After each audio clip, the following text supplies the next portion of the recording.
Fish.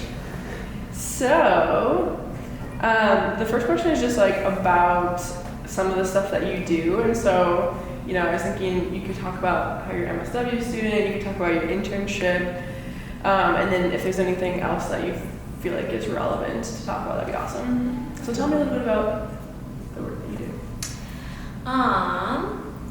Yeah, I'm a clinical social work student at the U last semester. Woo.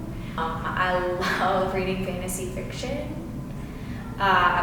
If you've ever heard of Sarah J. Maas, I love the stories about fantasy and being a hero and conquering your fate and shit like that. And I've just daydreamed about writing a fantasy novel about heroes and magic and monsters and shit, but that weaves in so many lessons of therapy, right?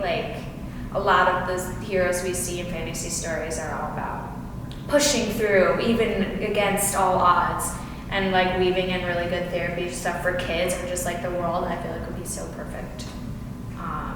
That's a lifelong dream.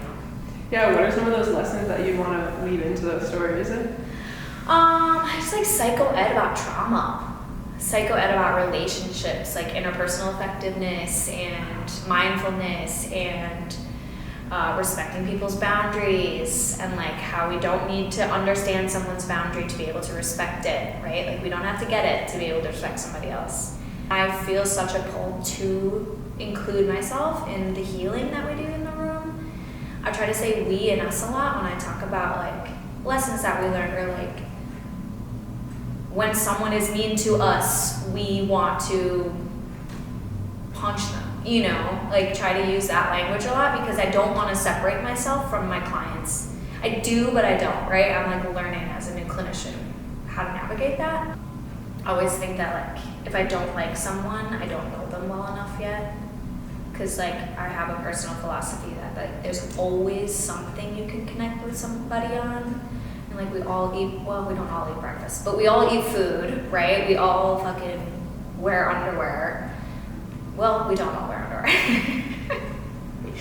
But we all do things every day that we have in commonality that we can connect on and oh, I love fucking elotes, So there's always something you can connect with someone on, and when I'm oh, I hate you, I'm okay, find some compassion. Okay, where are we going? What's the next question?